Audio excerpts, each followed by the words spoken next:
राजस्थान वीरों की धरती, लेकिन पिछले कुछ सालों में इस धरती पर एक ऐसा ग्रहण लगा जिसने लाखों युवाओं के सपने को काला कर दिया। नाम था पेपर लीक और इस काले खेल का सबसे बड़ा चेहरा बनकर उभरे बाबूलाल कटारा। राजस्थान लोक सेवा आयोग के इतिहास में वो नाम जिसने संवैधानिक कुर्सी पर बैठकर सिस्टम की साख को नीलामी की मेज पर रख दिया। आज खबर देश की सबसे बड़ी अदालत यानी सुप्रीम कोर्ट से आई है। एक ऐसी राहत जिसने हलचल मचा दी है, लेकिन क्या वाकई में कटारा जेल से बाहर आएगा? चलिए इस कानूनी चक्रव्यूह की परतें खोलते हैं। दिल्ली का supreme court justice Dipankar Datta और जस्टिस सतीश चंद्र शर्मा की बेंच के सामने एक याचिका थी। ये याचिका थी ग्रेड सेकंड शिक्षक भर्ती 2022 पेपर लीक के मुख्य आरोपी बाबूलाल कटारा की। कटारा के वकील विवेक जैन ने दलील दी थी कि उनके मुवक्किल से कोई आपत्तिजनक सामग्री बरामद नहीं हुई है। रुकिए और जरा ध्यान से सुनिए। क्या आप हमारी इन खबरों से अपने व्यापार को भी बढ़ाना चाहते हैं? तो आप भी खबरों के दौरान इस तरह के एलिमेंट्स पर अपना विज्ञापन दे सकते हैं, या फिर ऐसे खबर के 1 मिनट बाद अपना पूरा विज्ञापन डलवाएं, जो कि 8 लाख से ज्यादा सब्सक्राइबर्स और फॉलोअर्स वाले द फैक्ट इंडिया चैनल्स और पेजेस से राजस्थान के कोने कोने में पहुंचेगा और इससे आपका व्यापार, ब्रांड सब कुछ बढ़ेगा। उन्होंने कहा कि किसी को अनिश्चित काल तक सलाखों के पीछे नहीं रखा जा सकता। कोर्ट ने दलीलों को सुना और कटारा को अंतरिम जमानत दे दी, लेकिन ये राहत इतनी आसान नहीं है। सुप्रीम कोर्ट ने राजस्थान सरकार की घेराबंदी करते हुए 2 हफ्तों में जवाब मांगा है। कोर्ट जानना चाहता है कि जांच कहां तक पहुंची, चार्जशीट में क्या है, कितने गवाह हैं और आखिर देरी क्यों हो रही है। अगली तारीख 23 मार्च 2026 है। अब आप सोच रहे होंगे कि जमानत मिल गई तो कटारा क्या घर आ जाएंगे? इसका जवाब है नहीं।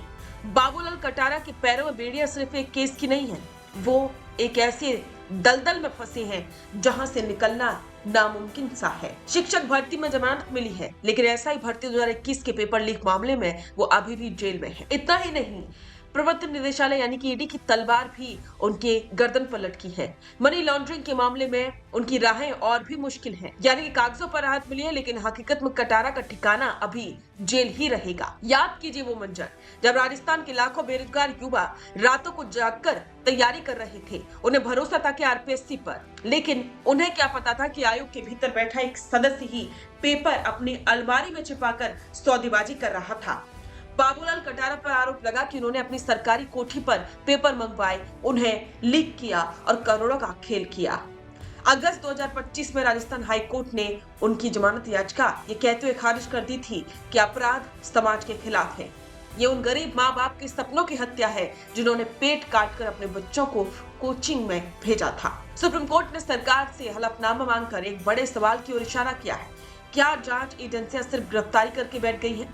क्या ठोस सबूतों के साथ ट्रायल शुरू नहीं हो पा रहा? कोर्ट की सख्ती ये बताती है कि कानूनी प्रक्रिया में देरी का फायदा अक्सर बड़े गुनहगारों को मिल जाता है। अगर 23 मार्च तक राजस्थान सरकार ने पुख्ता जवाब नहीं दिया तो कटारा के वकील इसे जांच की विफलता बताकर पक्की जमानत की मांग करेंगे। आज जब ये खबर फैली तो राजस्थान के उन लाइब्रेरी और कोचिंग सेंटर्स में फिर से चर्चा शुरू हो गई। वो छात्र जो ओवरएज हो गए, वो छात्र जिनके घरों में अब उम्मीद का दिया बुझ चुका है, उनके लिए बाबूलाल कटारा की एक छोटी सी राहत भी किसी जख्म पर नमक जैसी है।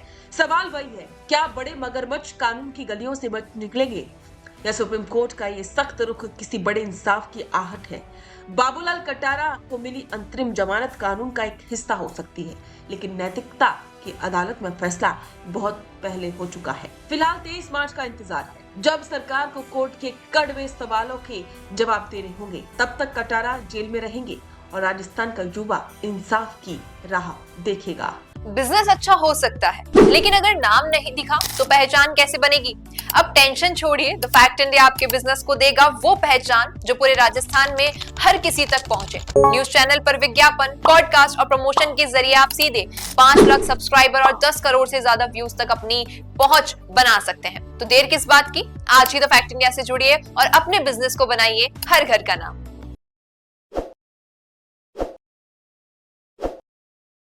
ताज़ा खबरों के लिए विजिट करें द फैक्ट इंडिया की वेबसाइट और डाउनलोड करें द फैक्ट इंडिया ऐप। ताज़ा खबरों के लिए विजिट करें द फैक्ट इंडिया की वेबसाइट और डाउनलोड करें द फैक्ट इंडिया ऐप।